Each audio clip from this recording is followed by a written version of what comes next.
नमस्कार दोस्तों, मैं हूं आलोक सिंह गौतम और आप देख रहे हैं मेरा यूट्यूब चैनल पारखी नज़र। दोस्तों, आज बात करने वाले हैं सिरपुर के बारे में। सिरपुर जो एक ऐतिहासिक स्थल है। इतिहासकार बताते हैं कि ये नगर 6ठी शताब्दी के आसपास का माना जाता है। आइए आगे सिरपुर के बारे में हम और आपको विस्तृत से जानकारी। छत्तीसगढ़ में महानदी के तट पर प्राचीन नगर सिरपुर के अवशेष मिलते हैं। यह नगर 6ठी शताब्दी में हुआ करता था। ये शहर कभी दक्षिण राज के राजाओं शरभपुरिया और पांडुवंश की राजधानी हुआ करता था। दिलचस्प बात यह है कि सिरपुर के जंगलों में कहीं खो चुका था, लेकिन हाल ही में खुदाई के दौरान इसे 2000 में खोज निकाला गया। दोस्तों, वर्तमान में सिरपुर की खुदाई और शोध का काम अभी चल रहा है। पुरातत्व विभाग और इतिहासकार सिरपुर के बारे में ये पता लगाने की कोशिश कर रहे हैं कि इतना बड़ा और समृद्ध शहर वीरान कैसे हुआ। दोस्तों, खुदाई में सिरपुर में 12 बौद्ध विहार, 1 जैन विहार, बुद्ध और महावीर की विशालकाय मूर्तियां मिली हैं। दोस्तों, सिरपुर जो कि एक प्राचीन नगर था और यह आयुर्वेद इलाज का केंद्र भी था।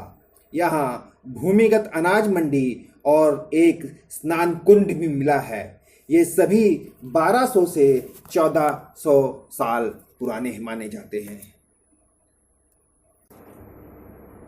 एलोरा मंदिरों पर गहन अध्ययन करने वाली गैरी हाकफील्ड मेलेंड्रा के अनुसार सिरपुर की कलाकृति और एलोरा गुफाओं तथा रत्नागिरी गुफाओं के मंदिर की शिल्प कृति में काफ़ी समानता पाई जाती है। दोस्तों, जिस इतिहासकार गैरी हाकफील्ड ने एलोरा मंदिर का अध्ययन किया था, उसके अनुसार इसकी जो है सिरपुर के मंदिरों की शिल्प कृति एलोरा और रत्नागिरी के समकक्ष रखी जाती है। इसका मतलब यह है कि इन दोनों राज्यों के बीच शिल्पियों का आना जाना रहा होगा। दोस्तों, मेलेंड्रा के अनुसार सिरपुर कांसे के सामान बनाने का केंद्र था।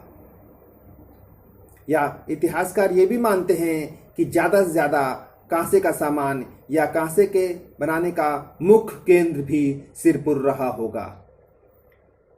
यहाँ खुदाई से निकली उस युग की कांसे की बेहतरीन मूर्तियां हैं। सिरपुर के बारे में जो जानकारियां मिलती हैं, उसके अनुसार सिरपुर श्रीपुरा लक्ष्मी का नगर पर सोमवंशी राजा तिवार देव 7वीं सदी का शासन था। देखिए दोस्तों, 7वीं सदी आता है यहाँ। चीनी बौद्ध भिक्षु हेनसांग 602 से 664 ईस्वी पूर्व भारत भ्रमण के दौरान 639 ईस्वी पूर्व में भारत आए थे। उन्होंने लिखा है कि सिरपुर के लोगों का कद लंबा, रंगदबा और वे लोग समृद्ध थे। उन्होंने शासक को क्षत्रिय बताया और बताया कि उस समय सिरपुर में लगभग 100 मठ और 150 से ज़्यादा हिंदू मंदिर थे। मठों में 10,000 बौद्ध भिक्षु रहते थे। सिरपुर के निर्माण में अत्याधुनिक तकनीक का प्रयोग किया गया। सड़कें चौड़ी थी, पाइपलाइन और जल निकासी सिस्टम था। राजसी लोगों के लिए शानदार घर, पुजारों के लिए आवास और मंडी और मेडिकल की सुविधाएं भी उस जमाने में थी। सिरपुर के पुराने स्मारकों में लक्ष्मण मंदिर, जो कि 595 से 605 ईसा पूर्व बनाया गया था। मंदिर के गर्भगृह के द्वार की चौखट के ऊपर की नक्काशी में शेषनाग पर विष्णु लेटे हुए हैं और एक पैनल पर भागवत पुराण से लिए गए कृष्ण उदत्त हैं। मंदिर के दक्षिण पूर्व दिशा में 100 मीटर दूर राम मंदिर भी है। सिरपुर में सबसे बड़ा मंदिर परिसर सुरंग टीला है जो 7वीं शताब्दी का माना जाता है। यह मंदिर सफेद पत्थरों का बना हुआ था। पहले स्थानीय लोग सुरंग बनाकर मिट्टी का टीला खड़ा कर देते थे। यहाँ के बौद्ध स्मारकों में आनंद प्रभा विहार भी है, जो मंदिर भी है। यहाँ स्वास्तिक चिन्ह की झलक मिलती है। यहाँ से खुदाई में बुद्ध की मूर्ति प्राप्त हुई है। त्रिदेव देव मठ में हिंदू और बौद्ध थीम दिखाई देती है। मठ में जहाँ बुद्धों की मूर्ति जैसी बौद्ध कला के दर्शन होते हैं, वहीं हिंदू देवी गंगा और यमुना की मूर्तियां भी हैं।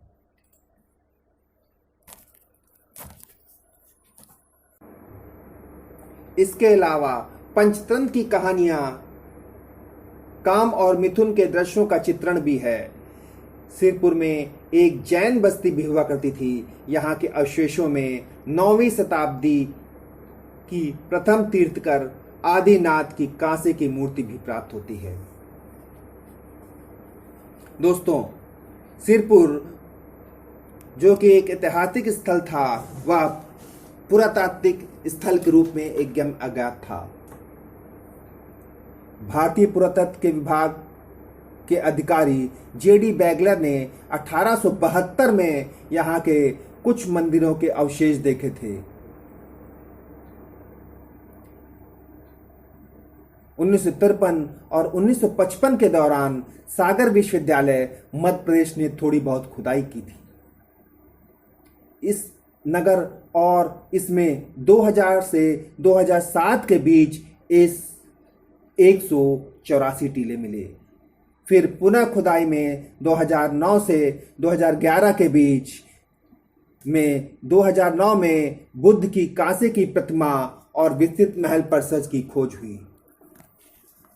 दोस्तों, धीरे धीरे सिरपुर में इतिहास की परत दर परतें खुलती जा रही हैं और यह प्राचीन नगर अपने रहस्य धीरे धीरे उजागर कर रहा है। लेकिन एक सवाल जो बार बार उठता है कि ये शहर को लोग क्यों छोड़ के चले गए। कुछ इतिहासकारों का मानना है कि यह शहर बहुत शक्तिशाली और समृद्ध था। कुछ लोगों का कहना यह भी है कि यह शहर भूकंपों से नष्ट हो गया।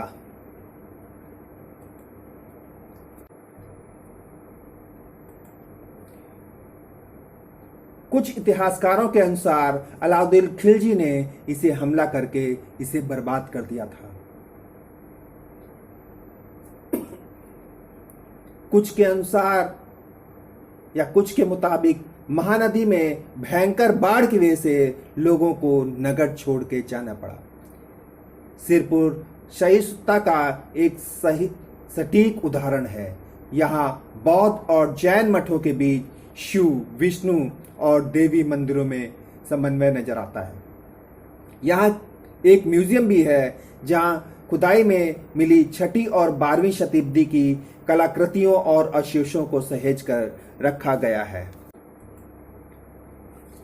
दोस्तों, अब हम आपको आगे सिरपुर से प्राप्त मूर्तियां और प्राप्त अवशेषों और वहां के म्यूजियम में रखे गए चित्रों को भी दिखाते हैं। दोस्तों, ये सिरपुर के अनाज मंडी के खंडहर हैं, या ये कह लीजिए एक प्राचीन नगर या एक प्राचीन सभ्यता के जो अवशेष हैं वे ये हैं। दोस्तों, ये सिरपुर की अनाज मंडी के खंडहर हैं।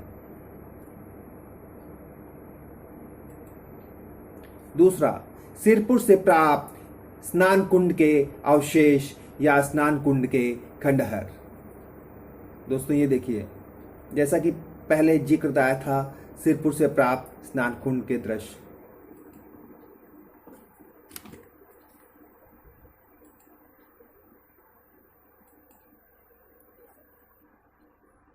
दोस्तों, ये वहां से प्राप्त संग्रहालय में रखे गए बुद्ध विहार के अवशेष हैं। देखिए, इसमें ये देख, इन सभी दीवार की चौखट जैसी लगती है, जैसे चौखट रही होगी उस पे ये सारी मूर्तियां, ये और ये सब मूर्तियां आपको दिखाई पड़ती हैं।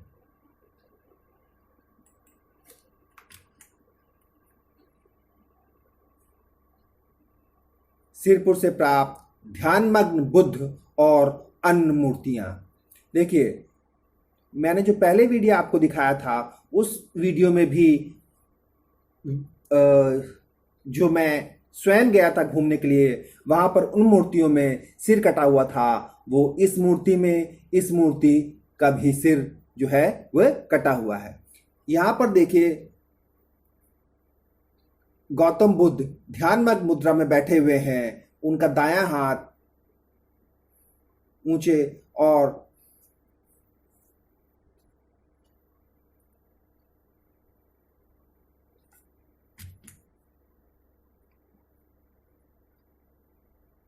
ये म्यूजियम में एक रखी हुई सिरपुर से प्राप्त एक खड़ी मूर्ति। ये देखिए दोस्तों, लेकिन इसका फ्रंट कहां पर है या इसका मुख कहां पर है ये समझ में नहीं आ रहा है। यहां पर ये देखिए, यहां पर ये कलाकृति की गई है या पत्थर को काट कर बनाया गया है।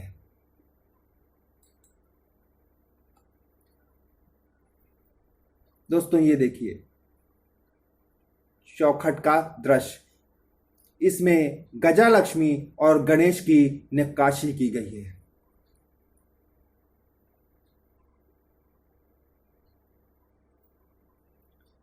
दोस्तों, गजालक्ष्मी और गणेश की नक्काशी के नीचे ये देखिए, यहां से ऐसे ही राउंड रहा होगा और इस तरह पत्थर पर फूल पत्तियों की नक्काशी भी की गई होगी।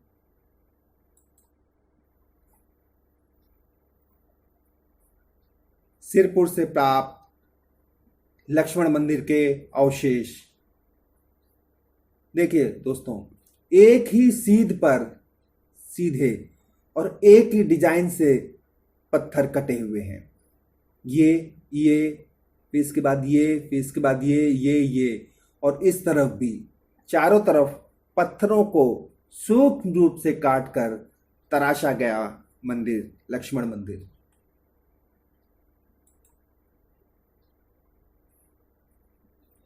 ये लक्ष्मण मंदिर का चित्र दूसरी तरफ से।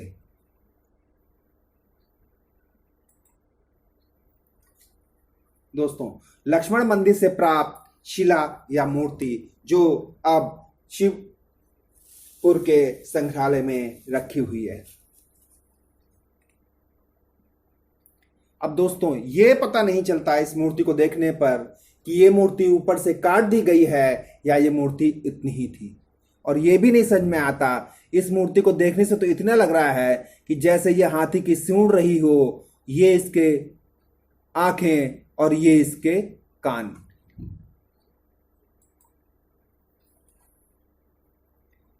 देखिए दोस्तों, लक्ष्मण मंदिर में ध्यानमग्न बुद्ध की मूर्ति।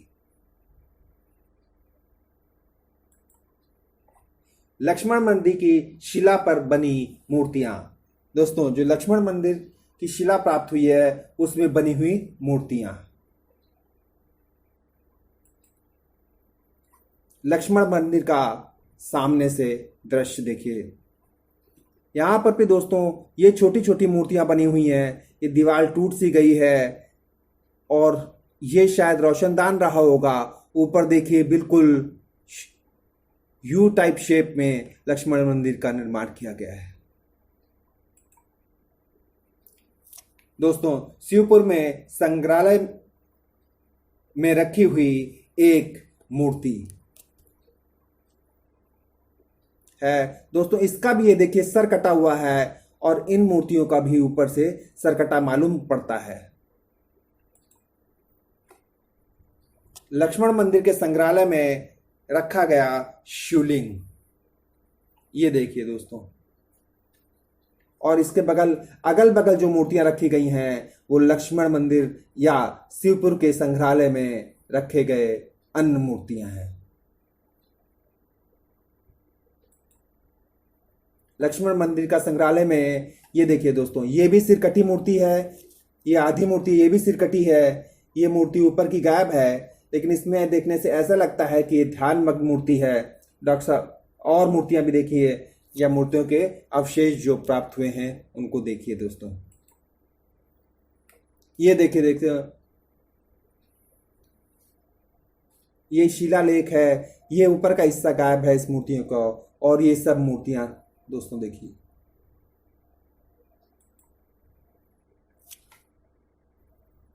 ये दोस्तों देखने से लगता है कि दरवाजे की चौखट रही होगी, उस चौखट पे ये मूर्तियां तराश कर बनाई गई हैं।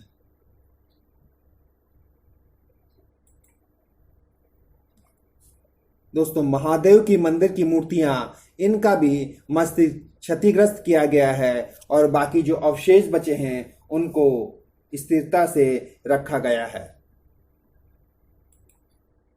दोस्तों ये देखिए प्राचीन बाजार के अवशेष, सिरपुर से खुदाई के दौरान जो अवशेष प्राप्त हुए उनका रिस्ट्रक्चर किया गया है या उनको सही ढंग से पुनः निर्माण करके दिखाया गया है। ये भी दोस्तों प्राचीन बाजार के अवशेष, प्राचीन बाजार के भवनों के अवशेष दोस्तों ये भी है। दोस्तों यहां पर देखने से ही लगता है, पता नहीं चलता कि ये ऊपर मूर्ति रही होगी या उस शिला को ही काट कर कोई निर्माण किया गया होगा। दोस्तों देखिए प्राचीन बाजार के अवशेष, ये भी दोस्तों देखिए राम मंदिर जो पूरी तरह क्षतिग्रस्त हो चुका है, सिर्फ उसका थोड़ा सा हिस्सा बचा हुआ है। ये देखिए दोस्तों सिरपुर से प्राप्त मूर्तियां, दोस्तों देखिए किस हालत में मूर्तियां प्राप्त हुई हैं। सिरपुर विहार का एक दृश्य,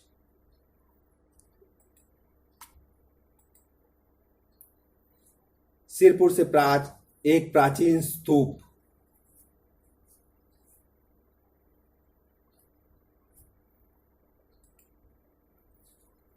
सुरंग टीला देखिए दोस्तों जो सफेद पत्थर का बना था उसके पीछे का दृश्य, सुरंग टीला के सामने का दृश्य जो सफेद पत्थरों से देखिए दोस्तों बना हुआ है। अब इसमें ये नहीं पता चलता ये जो पत्थर हैं ये किस लिए लगे हैं, और इन पत्थरों पे ये कुछ चिन्ह भी बने हुए हैं, इन पत्थरों पर नक्काशी की गई है। ये देखिए दोस्तों सुरंग टीला की सीढ़ियां,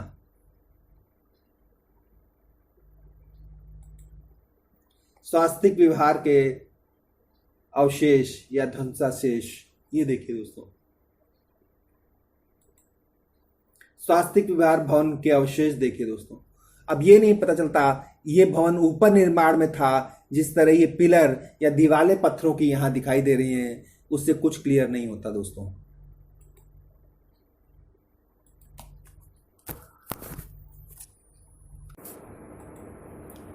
दोस्तों आज के वीडियो में इतना ही। अगर मेरा ये चैनल या अगर मेरा ये वीडियो आपको अच्छा लगा हो तो प्लीज़ इसे लाइक और सब्सक्राइब ज़रूर करें। दोस्तों अगर आपको और कोई जानकारी चाहिए सिरपुर के बारे में तो आप इसे गूगल में सर्च करा सकते हैं।